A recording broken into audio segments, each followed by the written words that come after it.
Sumainyo ang Panginoon. At sumayo rin. Ang mabuting balita ng Panginoon ayon kay San Lucas. Papuri sa iyo, Panginoon.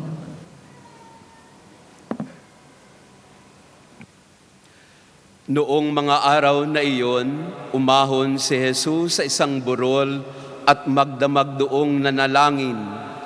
Kinaumagahan, tinawag niya ang kanyang mga alagad at pumili siya ng 12 sa kanila na tinawag niyang mga apostol. Si Simon na pinangalanan niyang Pedro at si Andres na kanyang kapatid, sina Santiago, Juan, Felipe, Bartolome, Mateo, Tomas at Santiago na anak ni Alfeo. Si Simon ang makabayan, si Judas na anak ni Santiago at si Judas Iscariote na naging taksil. Bumaba si Jesus kasama sila at tumayo sa isang patag na lugar. Naroon ang marami sa kanyang mga alagad at ang napakaraming tao buhat sa Judea at Jerusalem at sa mga bayan sa baybaying dagat ng Tiro at Sidon. Pumaroon sila upang makinig sa kanya at mapagaling sa kanilang mga karamdaman. Pinagaling din niya ang mga pinahihirapan ng masasamang espiritu at sinikap ng lahat ng tao na mahipo siya sapagkat may taglay siyang kapangyarihang makapagpapagaling ng lahat. Ang mabuting balita ng ating kaligtasan. Pinupuri ka namin, Panginoong Hesukristo. Tayo po ay magsiupo. Praised be Jesus Christ. Now and forever. Praised be Jesus Christ. Now and forever. And for the last time, praised be Jesus Christ. Now and forever. Magandang gabi sa inyong lahat, mga kapatid. Welcome to our second Misyong Pilipino Night. At kasama natin din ang mga nasa online, ang mga hindi makakapunta rito sa pisikal na paraan. Kaya ang kanilang mga kahilingan at panalangin ay atin ding sinasama ngayong gabi. At pinagdiriwang natin ang kapistahan ni San Simon at Judas, Saint Simon and Jude. Hindi natin gaanong kilala ang dalawang apostol na ito, walang gaano nasulat tungkol sa kanila, pero tayong mga Pilipino, malalim at malakas ang ating debosyon kay Saint Jude. Dahil sa ating pong karanasan, si Saint Jude ang nilalapitan natin kapag mayroon tayong isang bagay na hinihingi na isang impossible cause or impossible situation. Kaya ngayong gabi, hilingin natin kay Saint Jude o Saint Simon din na tayo'y tulungan sa mga kahilingan natin na parang napaka-imposible na mangyari, pero dahil sa kapangyarihan ng Diyos na makapagpagaling ng lahat na binabanggit sa ating ebanghelyo, ay ang imposible nangyayari.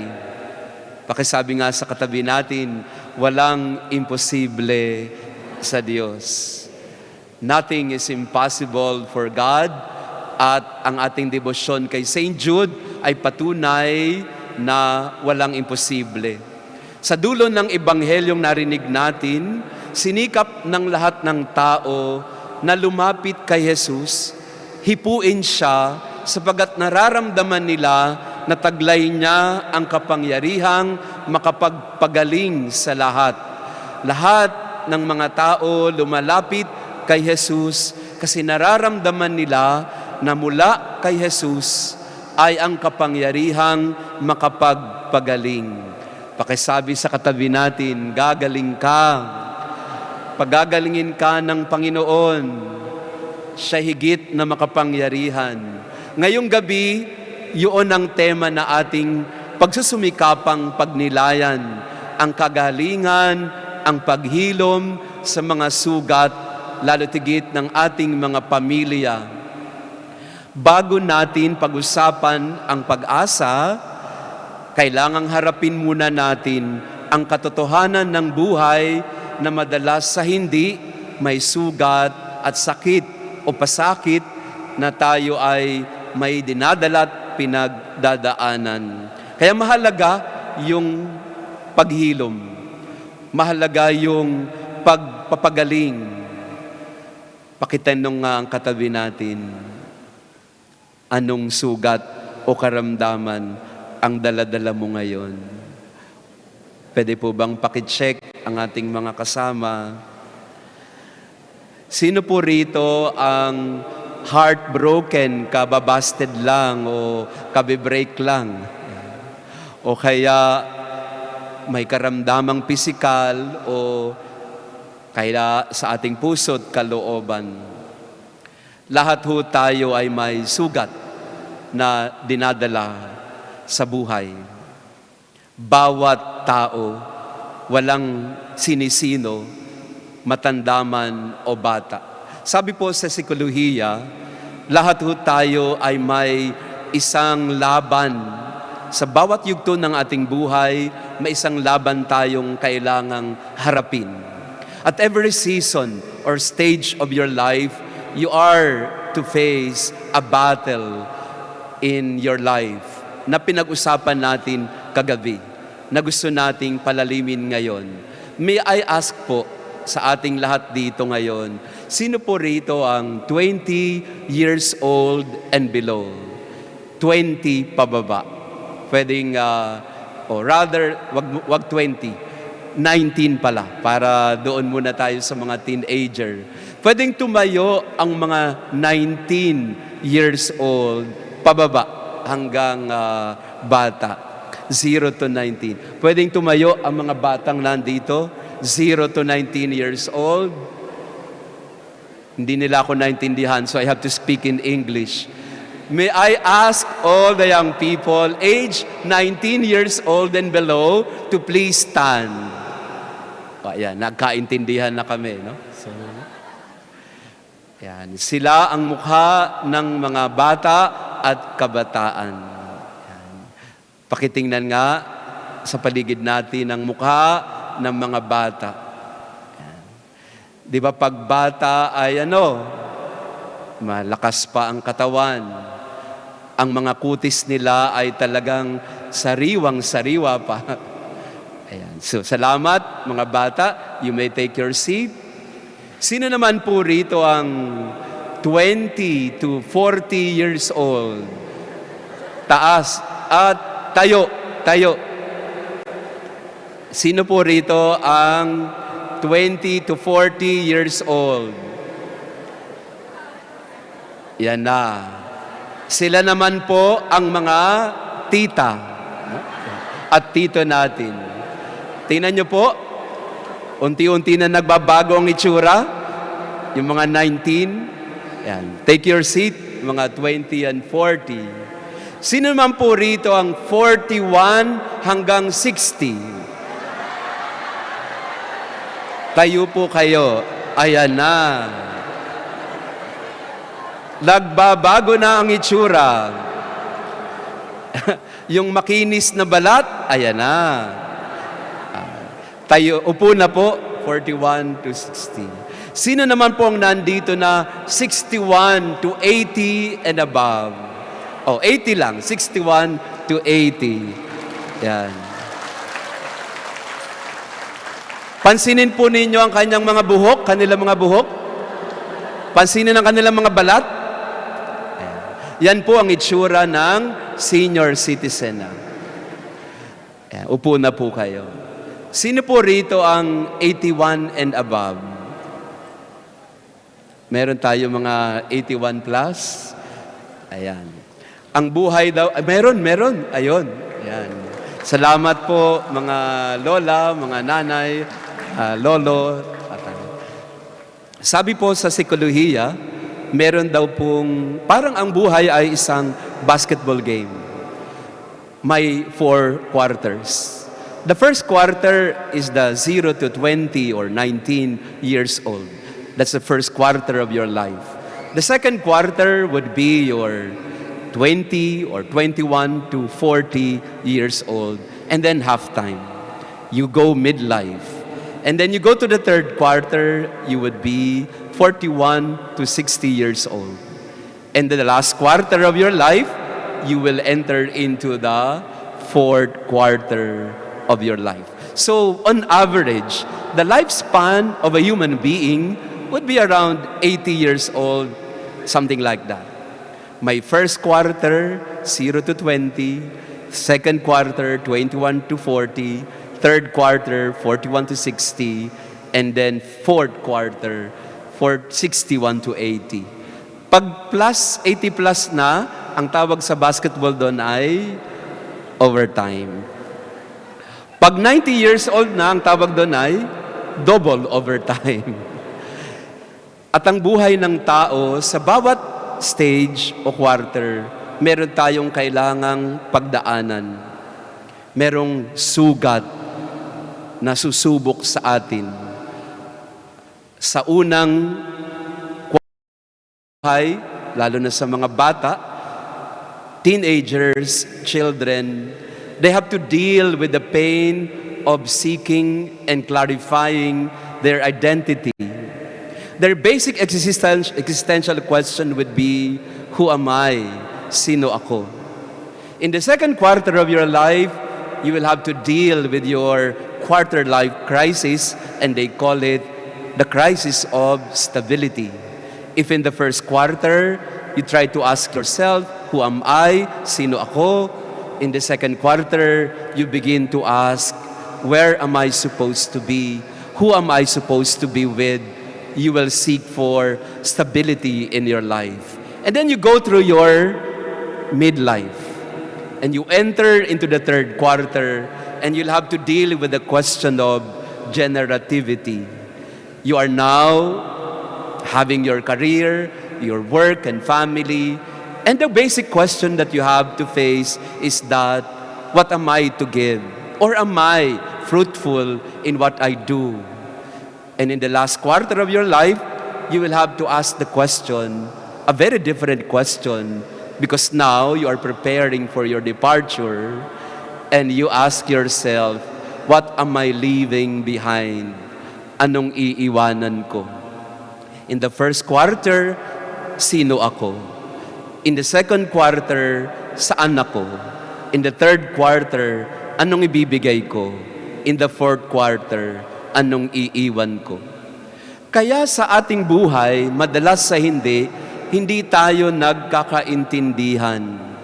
Hindi nagkakaintindihan ng bata at ang magulang sapagkat iba ang uri ng kanilang mga tanong. Iba ang kanilang pinagkakaabalahan. For young people, in their teenage years and even in their childhood days, they're asking for, who am I? How do I know myself? Sino ako? At kapag ka ikaw ay na sa second quarter mo na, nagtatanong ka na ng, where am I supposed to be? Saan ako magtatrabaho? Sino mapapangasawa ko? You're looking for stability. From identity to stability, you proceed to your time and season of your life when you will be asked to be fruitful. Generativity, we call it. Until eventually, you leave behind something, legacy. Identity that leads to stability, stability to generativity, generativity to legacy. Lifespan. Kaya minsan, hindi nagkakaintindihan si mommy at daddy at ang kanyang mga anak kasi iba yung concern ng mga bata, iba rin ang iniisip ng mga nakatatanda. And these disagreements lead to a lot of wounds in the life of a person, in the family. Lalo pa sa OFW family na kagaya ng marami sa inyo, you'll have to deal with the inner wounds that you don't understand or that you don't see, but there are wounds that need to be treated inside you. In the context of an OFW family, Meron silang tinatawag na hidden wound. May mga sugat na nakatago. Kasi may mga desisyon ang mga magulang na hindi naiintindihan ng anak at may mga sitwasyon ang anak na hindi naiintindihan ng magulang. Alam natin yung digital divide. The young people are digital natives. The parents are digital migrants. So there is a divide in that sense. Hindi nila naiintindihan si ChatGPT. Pag nag-Facebook naman si mommy at daddy, aalis na doon ang kanilang anak. Pupunta na sila saan? Ayaw na nga nila ng Instagram Pupunta sila sa Discord. Tanong nga ang katabi, alam mo ba yung Discord? Siyempre, hindi mo alam. So nagkakaroon ng pagkakahati-hati sa pamilya kasi iba ang generation ng anak mo, iba ang Gen Z, iba ang Generation Y, iba ang Millennial, iba ang mga Gen X, iba rin ang mga Boomers. Sino po rito ang mga Boomers na pinanganak nung gyera? Sila po, senior citizen. Sino naman po ang mga Generation X? Marami sa atin dito. So nagkakaiba-iba tayo ng pinanggagalingan. Kaya tuloy, minsan, nagkakaroon ng sugat dahil hindi nagkakaintindihan. At isang sugat sa OFW family ay ang tinatawag nilang inner wound because of an ambiguous loss. Absentee parents. Andyan pero wala. Wala pero andyan. Buhay pero hindi mo maramdaman. Nag-uusap pero hindi nagkakaintindihan. Nasa isang bahay pero parang ang layo-layo ng kalooban. In our family today, whether you are together physically or not, there is that ambiguous loss of not being there for each other. And in our life today, as psychology would tell us, presence is a priceless commodity because time and again we realize we are absent from each other's lives, whether we are present physically or not. Pwedeng magkasama, pwedeng andyan, pero wala.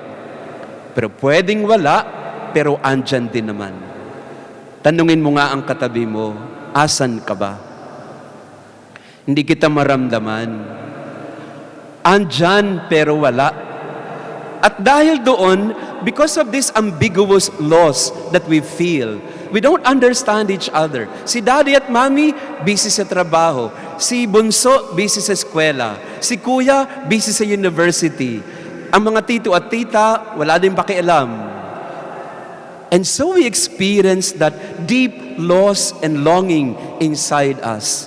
We want to reach out to each other, but the other seems unreachable. Sa inyo po mga nanay at tatay, tatanungin ko po kayo, sino po sa inyo nakakaramdam na hindi ko na kilala ang anak ko? Andyan siya sa harap ko, pero hindi ko na siya kilala. Sino po sa inyo nakakaramdam na andyan ang asawa ko, pero hindi ko na siya maabot? Asa na sila? Parang andyan, pero wala. Ulitin nga natin yon. Andyan, pero wala. Tingnan nga ang katabi mo, asan ka ba? Hindi kita maramdaman. And this loss and absence leads to a lot of wounds and pains in our life. At nagkakaroon tayo ng mga sugat sa ating buhay na kailangang harapin. Ano yung resulta ng loss and absence?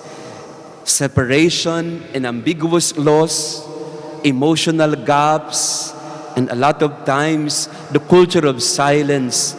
And because of silence, tiis-tiis na lang tayo dahil hindi natin naiintindihan ang mga nangyayari sa ating pamilya. Ask yourself tonight, anong sugat meron ang pamilya mo ngayon na hindi mo makapa, na hindi mo mapangalanan, na hindi mo maharap, na hindi ninyo mapag-usapan? What kind of pain or wound are you facing in your life? Minsan po, meron akong parishioner, ang sabi niya sa akin, "Father, may I share something with you?" And I told him, "Yes po." "Ano po yun?" Sabi niya, "Father, ang asawa ko po nagkaroon ng sakit na cancer. Hinarap po naming mag-asawa yon at kinaya namin ang sakit na cancer.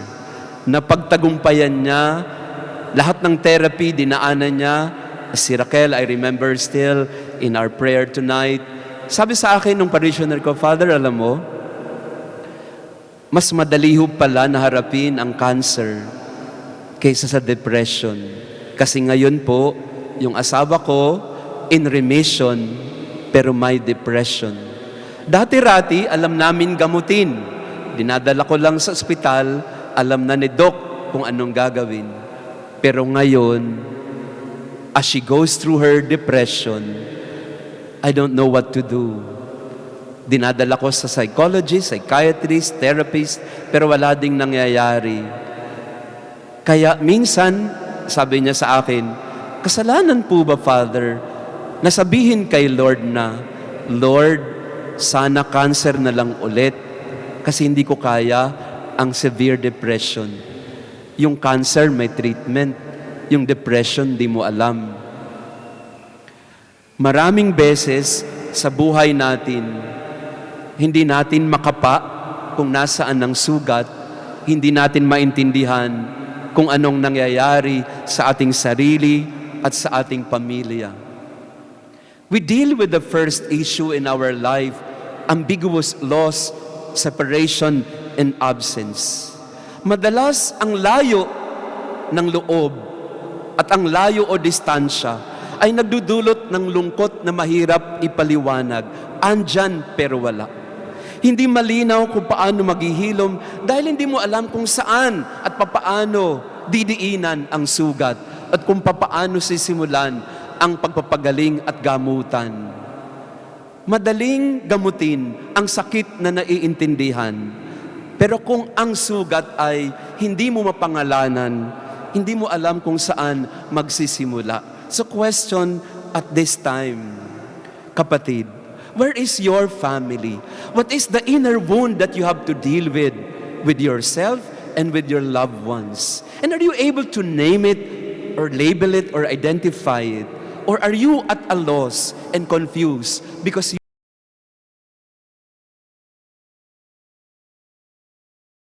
would like to talk to Him and reach out to Him? You don't know where to begin. Saan ako magsisimula? Hindi na nga kami nagkakaintindihan. Saan kami mag-uusap kung ibang lingwahe na nga ang aming naiintindihan? Loss, absence, that wounds us from within. That leads us to the second wound, which is gaps and oftentimes an inability to reach out to one another. We can't heal what we don't feel. And oftentimes, we pass on what we cannot heal. And the wound lingers. And the wound gets deeper and deeper. Lumalala, paglipas ng panahon, the gap is widened and the wound is getting severe. So question, nasaan na kayo bilang pamilya? Kung sugatan ng pamilya, bunga ng pagkakalayo at paghihiwa-hiwalay, ano ang sugat na iniwan nito at ano ang ginagawa natin? Because a wound that remains untreated will not heal on its own. You cannot say, time will heal all wounds. Hindi totoo yun. Because a wound that is not treated will never heal. Tatakpan lang yan. Pero sa totoo, hindi gagaling yan. And therefore, the gap is widened and it is passed on to generation. Sa psychology po, meron tayong tinatawag na intergenerational wound. Hinarap ninyong mag-asawa ang problema sa Pilipinas, dinala nyo rito sa Abu Dhabi na hindi ninyo na-resolve. Ngayon, pinag-aawayan nyo, naririnig, nakikita ng mga anak nyo, at naa-absorb nila at hindi nila maintindihan. Hanggang kapag sila na rin ang magulang, dala-dala nila ang sugat na yon na galing pa sa Pilipinas na hindi nyo pinaliwanag sa kanila, kaya ngayon, hindi rin nila naiintindihan. Many times, our wounds are intergenerational. You don't understand yourself because you never really tried to understand where it is coming from.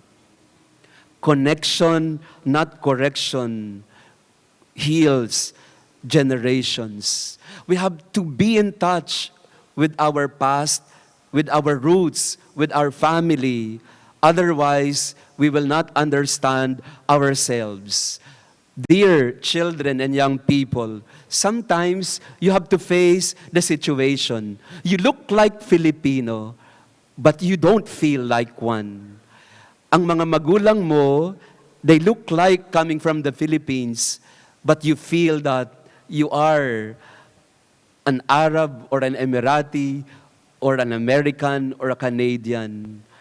And you don't understand yourself. Who am I and where am I supposed to be?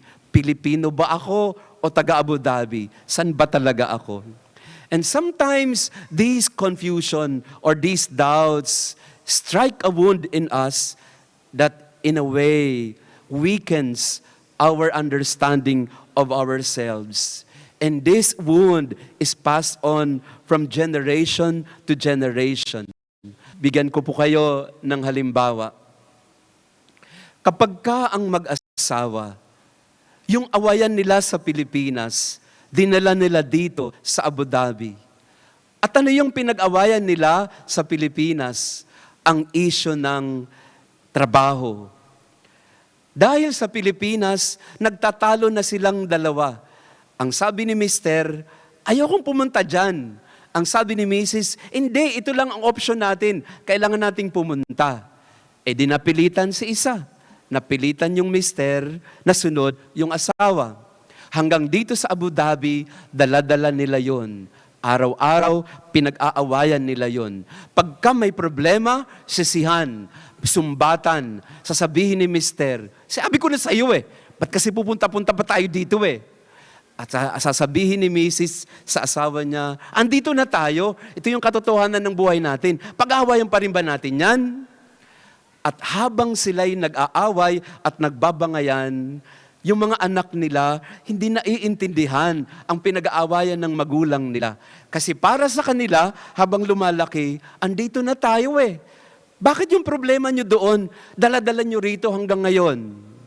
Kaya yung bata, nag-aral dito, lumaki, nag-senior high, at pupunta na ng college.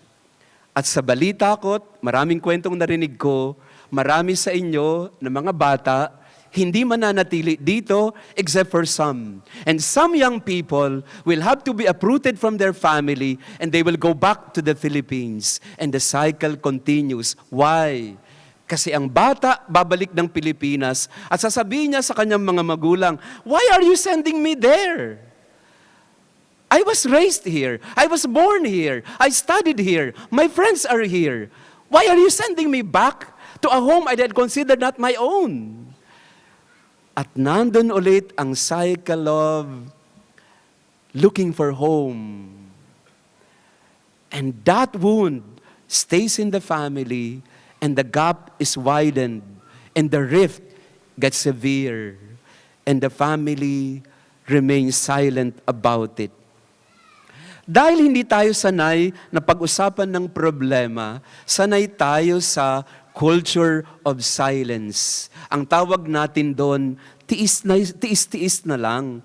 Pagtiisan na lang natin, anak, kasi yan talaga ang bigay ni Lord sa atin. Kaya magtiis na lang kayo, magtiis na lang tayo. Pero may mga pagkakataon na ang pagtitiis ay ang kalaban ng paghilom. Tiisin mo na lang para wala tayong away. Pero madalas sa hindi, ang tahimik ng pagtitiis ay hindi rin kabayanihan. Minsan, ito ang nagiging dahilan ng mas malalim at mas mahirap na pagdurusa. Kaya mga kapatid, ngayong gabi, tanong ko po sa inyo, anong sugat meron sa pamilya na hindi mo hinaharap at lagi mong iniiwasan.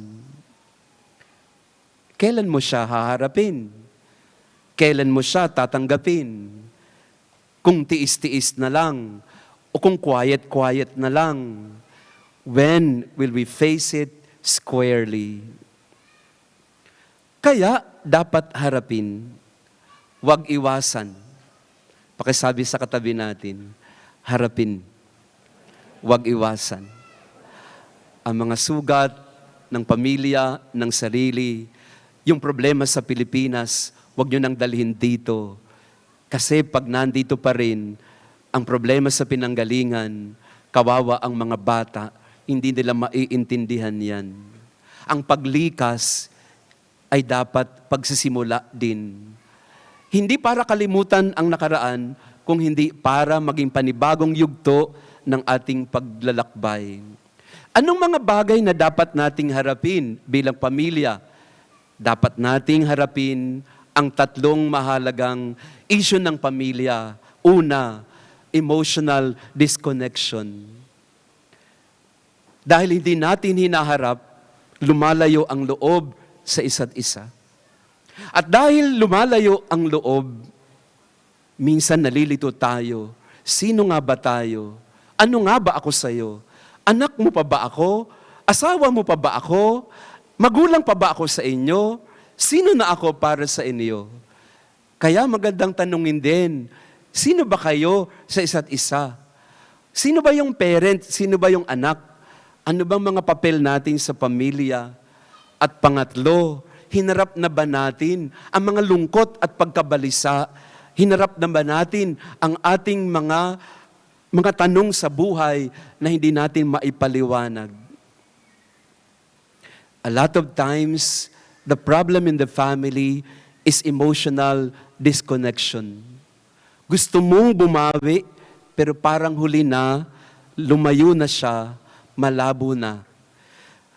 Madalas, may pagmamahal tayo na hindi na natin na ipaparamdam dahil nag-aalangan na tayo at takot na tayo na lumapit sa isa't isa.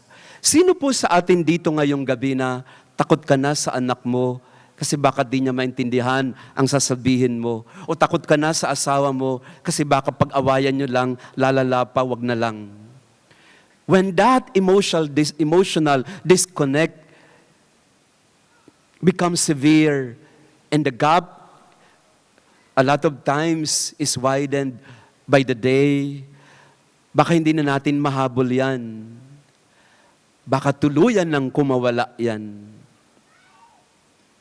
Minsan po, meron akong parishioner, ang sabi nila sa akin, lumapit po for counseling, ang sabi sa akin, Father, nalulungkot po kami kasi nilayasan na po kami ng anak namin. Now when he turned 18, he left us and did not come back anymore. 10 years na po. So mag-asawa po ito na lumapit sa akin, nagpapatulong. Sabi ko sa kanila, I feel sad about it. And so we pray na sana mahanap nyo na ulit yung anak ninyo para magkaroon na kayo ulit ng kaugnayan and connection. Ang tanong ko sa kanila ay, nakikita nyo pa ba siya? Malayo na ba siya? Nag-abroad ba? Sabi niya, hindi po, Father. Alam po namin kung saan siya nakatira at nakikita rin po namin siya paminsan-minsan sa mall. Sabi ko, ganun. So, nagkikita pa kayo? Opo. So, bakit hindi siya bumabalik? Bakit hindi siya umuuwi? Hindi rin nila maipaliwanag. Kaya ang sabi nila sa akin, if it's okay, Father, we have his number. Pabor lang po sa amin sana if you can do this for us. Pwede po ba ninyong kausapin? Baka sakali makinig sa inyo. And I did. I tried. And the son responded. Sabi niya sa akin, yes, Father, I would like to talk to you. Kasi baka one-sided lang ang natatanong ang naririnig nyo. So I would like to talk to you also.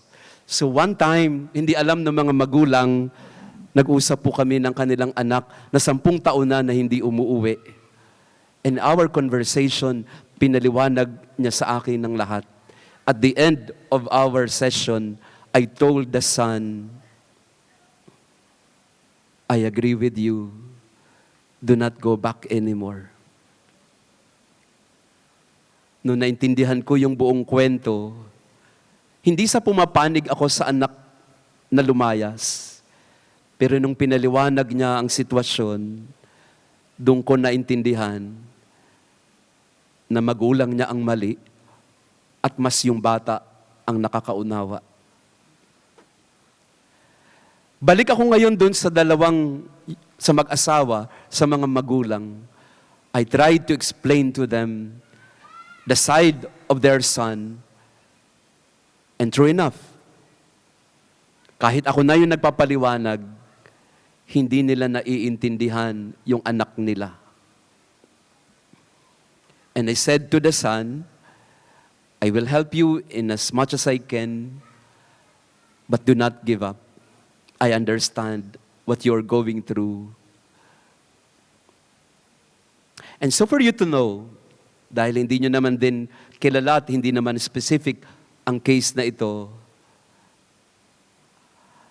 I would like to tell you, bakit ako nag-agree doon sa bata? Na-abuse yung bata ng kanyang tito. Hindi kinaya nung bata yung abuse. Sinabi niya sa mga magulang niya, kinampihan ng magulang niya ang tito niya. At ang sabi nung bata sa akin, mas kinampihan pa yung nag-abuso sa akin kaysa sa akin na naging biktima. Anong pinanggagalingan ng magulang? Kahihiyan. Hindi kayang gawin ng tito mo yan. Ikaw lang, gawa-gawa mo lang yung kwento na yan. We cause the deepest wounds to one another. Who has the capacity to inflict pain on another person? Not the stranger outside. Who has the ability to inflict pain on a person? The deepest pain at that. You who are inside the home. Kaya mahalaga na harapin ang mga sugat ng pamilya. We have to reach out to one another. And we have to understand that many times in our life as a family, we have to listen to each other. So tanong ulit ngayong gabi, and I have prepared some slides, but I would like to skip some slides, and I will go right to the heart of the matter. Are you connected with one another as a family? Is there still a bond that unites you as a family? Or that bond or thread that brings you closer has long been cut, and that gap has long been impossible to connect? Pakitanong nga ang katabi natin, andyan ka ba? Andyan pa ba tayo o wala na? Tandaan po natin, we have to face the wound. You have to touch the wound. If you look at the image of the divine mercy is the image of a Christ, of Jesus, that has a wound in His side that never healed. Minsan po si Cardinal Tagle, I was listening to him, and he explained to us, the meaning of the wound at the side of the divine mercy. Kasi ito yung sugat na hindi ho gumagaling. Ito yung sugat na hinawakan ni Tomas dahil hindi siya naniniwala na buhay si Jesus. Kaya ang sabi ni Jesus sa kanya, Thomas, come here and touch the wound. Put your finger to my side so that you will begin to believe.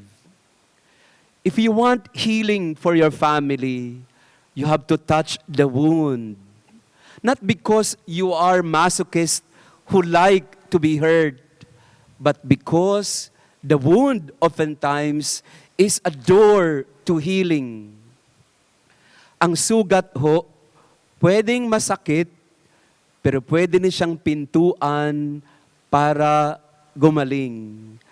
Para tayo ay makapagtago sa sugat ni Jesus na makapagbibigay sa atin ng kagalingan. As you touch the wound, you place that wound in the heart of Jesus, and the divine mercy will allow you to be healed and will give you the healing that you need in your family. Touch the wound, face the wound, and surrender the wound to the wounded side of Jesus. Only then can you find healing in your wounds and in spite of the wounds in your family. Ang sugat ho, pwedeng masakit yan. Pero ang sugat ay pwedeng pintuan din kung saan pwede kang magtago sa puso ni Jesus para mabigyan ka ng kapanatagan at kapayapaan. Touch the wound, face the wound, surrender the wound, and it is the wound of Jesus that will heal you in the end. Amen. So question po ngayong gabi,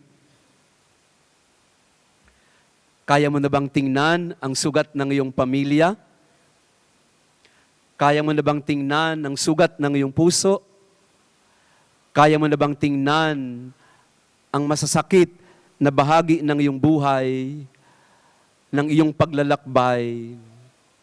Kasi pag hindi mo hinarap yan, mahirap gumaling.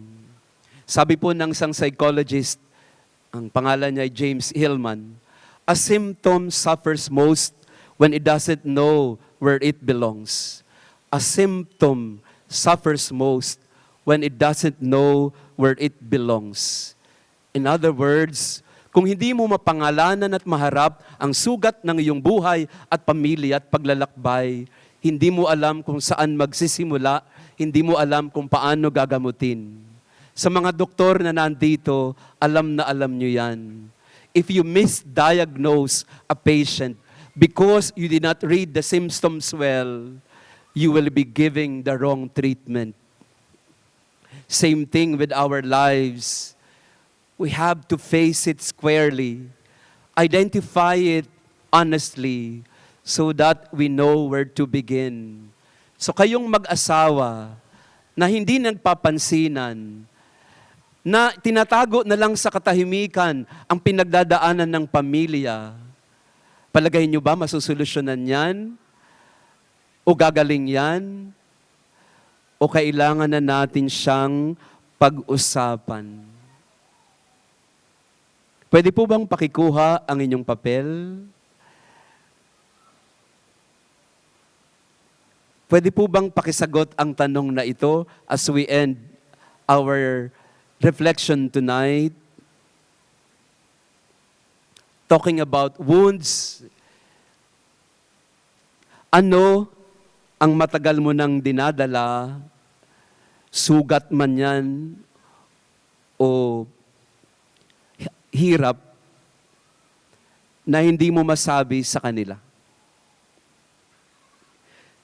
Minsan, ang unang hakbang sa paghilom ay ang paglabas ng matagal nang nakatago sa ating puso. May I invite you tonight, if you really want healing, not just physical healing, but healing of our hearts, healing of our souls, healing of our bodies and spirit, let us try to name the wound, touch the wound, and surrender it to Jesus, whose wounds have saved us. Yung sugat ni Jesus, yun din ang nagligtas sa atin. Can you please write down in your piece of paper, in your leaflet, ano ang matagal mo nang dinadala na hindi mo masabi sa kanila? And maybe before the Lord in this Mass, if you want to tell them, okay lang. Pero pag hindi pa kayo handa, tell it to the Lord. whisper it to the Lord. At sabihin mo sa Panginoon ngayong gabi, Lord, hindi ko pa mapangalanan ito, hindi ko pa masabi ito sa kanila, pero gustong sabihin sa iyo, ang matagal nang nakatago sa aking puso, imposible na siguro na maghilom, imposible na siguro na maabot, pero nagtitiwala ako na kaya mo kaming pagalingin. You have the power to heal us. So in a moment of silence, may I invite everyone, what do you wish to say to the Lord in the sanctuary of your heart? Anong matagal mo nang dinadala na hindi mo masabi sa iyong pamilya, pero gusto mong sabihin sa Panginoon? Itago mo muna siya kung hindi ka pa ready. Pero sana wag mong paabutin pag mamamatay ka na. No? Magandang paghanda ka na. Hindi mo kailangan na magsalita, ibigay mo lang sa kanila. Pwedeng mamaya, pwedeng bukas, pwedeng next month, pwedeng next year. But I pray that you have the courage to declare it with conviction and courage to your family. Ano yung matagal mo nang tinatago sa kanila na hindi mo pa rin hanggang ngayon maibahagi dahil tingin mo ay wala namang mangyayari at napaka-imposible na nito? One time po, meron akong kausap. Sabi niya sa akin, Father, this is in the context of a conversation, not a confession. Ang sabi niya sa akin ay, Father, dapat ko pa po bang sabihin sa asawa ko yung pagkakamali ko po sa kanya? Yun yung dilema niya. Should I still tell my husband about what I did? Kailangan pa po ba? And so I probe. Does it affect your life now? Does it affect your relationship? Does it matter? Sabi niya sa akin, hindi na po, Father, kasi nakalet go na po ako doon. Nakalet go na ako sa relationship na yon. And so ang tanong ko na lang sa sarili ko ay, kailangan ko pa bang sabihin sa kanya? Sa loob-loob ko, ikaw may gawa-gawa niyan, ako papoproblemahin mo. Pero sineryoso ko yung tanong niya. Should I still tell my husband about my indiscretion? Binalik ko yung tanong sa kanya. Siyempre, hindi ko naman pwedeng solusyonan. Ikaw, sa palagay mo, kailangan pa ba o hindi na? Ang sabi niya sa akin, kaya nga ako nagtatanong, Father eh. So, back and forth, this was my last statement to her. And I would like to share this with you also tonight. In moments of your life that you have a dilemma, or what you don't know what to choose or what to do, because the answer is not very clear and the choices are so hard. What I told her was this: do the most loving thing to do. What you feel in your heart is the most loving thing to do. That's what you do.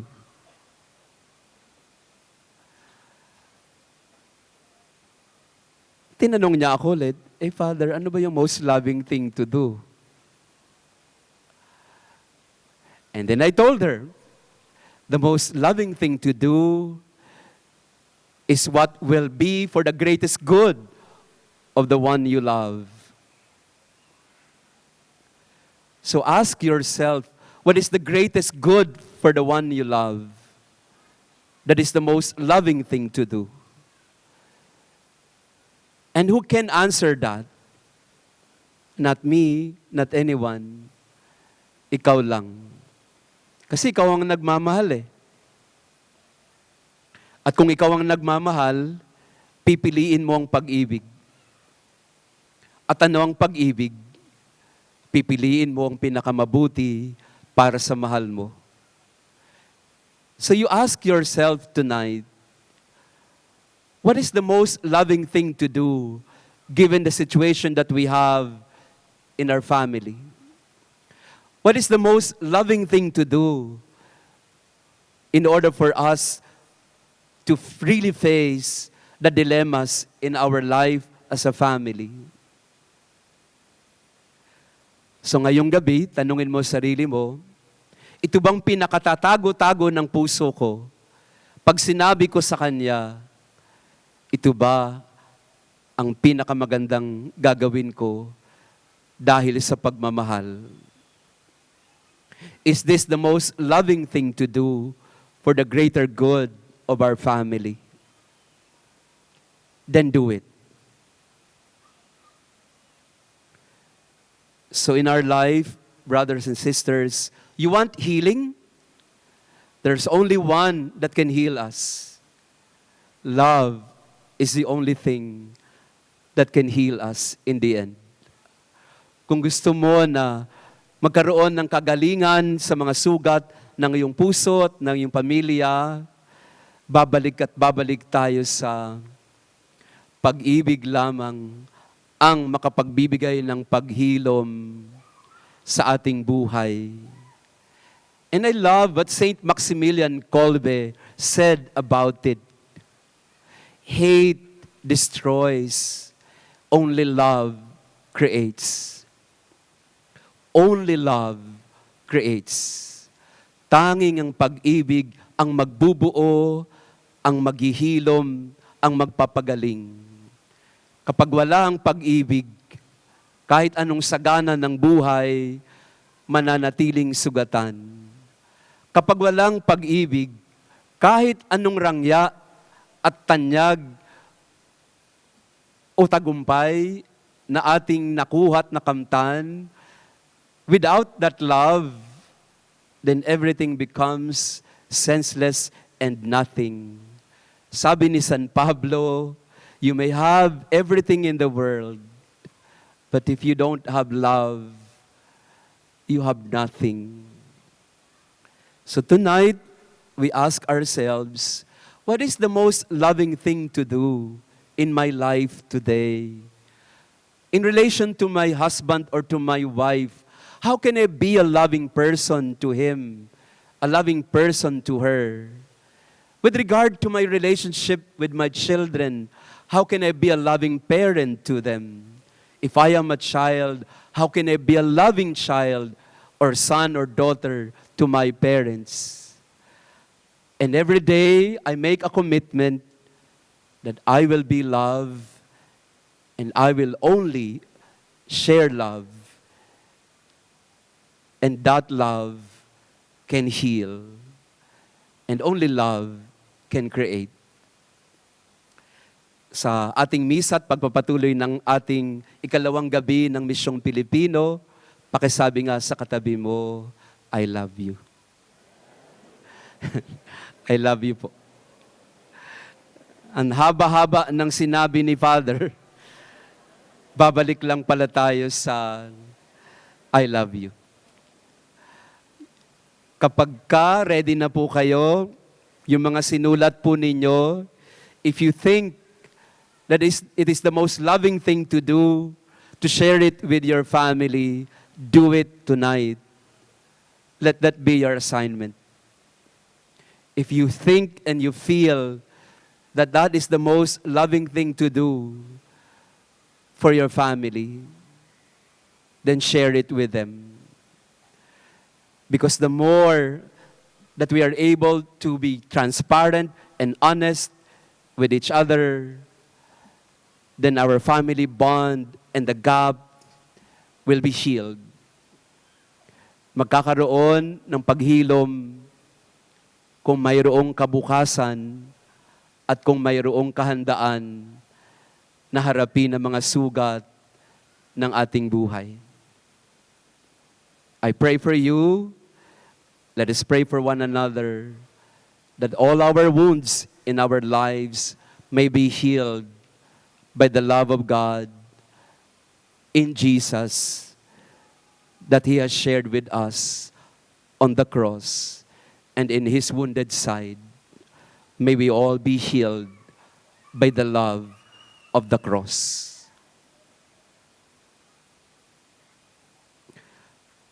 Amen.